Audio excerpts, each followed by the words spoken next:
গেল অর্থবছরে দেশের সামরিক খাতে বাজেট ছিল ৪২,০০০ কোটি টাকা, আর এবার হতে যাচ্ছে ৫০ থেকে ৫৫,০০০ কোটি টাকা, যা বাংলাদেশের সামরিক ইতিহাসে এক মাইলফলক।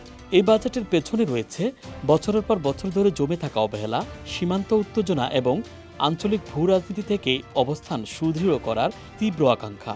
এক কথা বলা যায়, এর মাধ্যমে বাংলাদেশ জানিয়ে দিতে চায়, এখন আমরা নিজেদের নিরাপত্তার দায়িত্ব নিজেরাই নেব।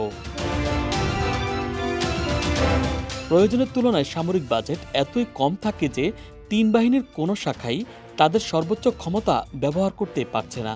দীর্ঘদিন ধরে কথা বলে আসছিলেন সেনাবাহিনীর বিশ্লেষকরা।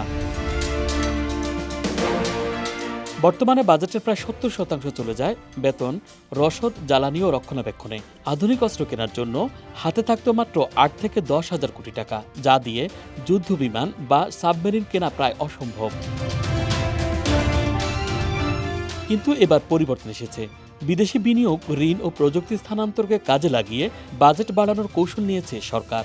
মধ্যস্থতাকারী বাদ দিয়ে সরাসরি প্রস্তুতকারক রাষ্ট্র বা কোম্পানির সঙ্গে চুক্তি হচ্ছে। বাংলাদেশ বিমান বাহিনী দীর্ঘদিন ধরেই সংকটে রয়েছে।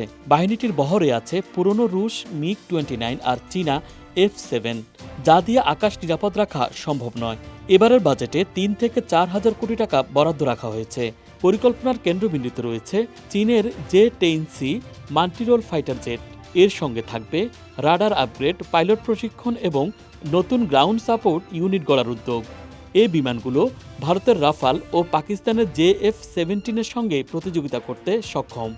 এছাড়া রাশিয়া ও সাইপ্রাসের সঙ্গে long range surface two air missile কেনার কথাও আলোচনা চলছে। এদিকে নৌবাহিনীর অবস্থা আরও চ্যালেঞ্জিং। আধুনিক ডকইয়ার্ডের অভাবে দ্রুত মেরামত হচ্ছে না যুদ্ধজাহাজ। বর্তমানে মাত্র ২টি পুরনো চীনা সাবমেরিন রয়েছে নৌবহরে। তবে এবার বাজেটে প্রায় $২ বিলিয়ন ব্যয়ে ৬টি আধুনিক সাবমেরিন কেনার পরিকল্পনা নেওয়া হয়েছে। এগুলোর মধ্যে দক্ষিণ কোরিয়ার ডিজেল ইলেকট্রিক সাবমেরিন এগিয়ে রয়েছে। এর সঙ্গে যুক্ত হচ্ছে নতুন ফ্রিগেট, করভেট, পেট্রোল এয়ারক্রাফট ও হেলিকপ্টার। ইটালির ফিনকান্তিয়েরি ও তুরস্কের FTC কোম্পানির সঙ্গে চুক্তিরও আলোচনা চলছে। সেনাবাহিনীতে ইতিমধ্যে তুরস্কের TRG-300 রকেট লঞ্চার ও MK-1 হাউইটজার যুক্ত হয়েছে। এবার বাজেটে আরও যুক্ত হচ্ছে Nora artillery, tiger missile, anti tank guided missile, helicopter এবং আধুনিক ট্যাঙ্ক। তুরস্ক থেকে আলতাই ও ইন্দোনেশিয়া থেকে হারিমাও ট্যাঙ্ক কেনার কথাও আলোচনায় আছে। পাইলট ও সাবমেরিন অফিসারদের প্রশিক্ষণের জন্য চীন, দক্ষিণ কোরিয়া, আজারবাইজান ও তুরস্কে পাঠানোর পরিকল্পনার পাশাপাশি দেশের ভেতরেই টাঙ্গাইল ও নরসিংদীতে ড্রোন ও হালকা অস্ত্র তৈরির কারখানা গড়ে তোলা হচ্ছে।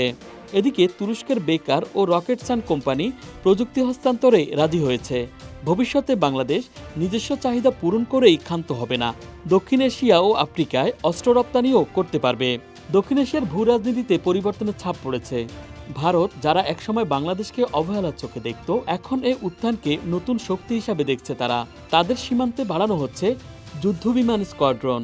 তবে বাংলাদেশের এই সামরিক বাজেট আগ্রাসন নয়, শুধুমাত্র প্রতিরক্ষার জন্য। দিল্লিতে যখন মেঘ জমেছে, তখন ঢাকায় সূর্য উঠছে। ভারতের গোয়েন্দা রিপোর্টে লেখা, বাংলাদেশ দক্ষিণ এশিয়ার নতুন সামরিক শক্তি। প্রধানমন্ত্রীর কার্যালয়ে অস্থিরতা, জনরোষের আঁচ, পুরনো স্ক্রিপ্ট আর সাজানো নাটক। আর ঢাকায় প্রফেসর ইউনূসের মুখে এক নিশ্চিন্ত হাসি। তার সামনে রাখা নথিতে লেখা 2025-26 প্রতিরক্ষা বাজেট, একটি আত্মনির্ভর বাংলাদেশের রূপরেখা। এই বাংলাদেশ আর মাথা নিচু করে চলে না। কেউ চোখ রাঙালে চোখ তুলে তাকায়। প্রয়োজনে চোখ উপড়ে ফেলার শক্তিও আছে তার হাতে। Dhaka express, news desk.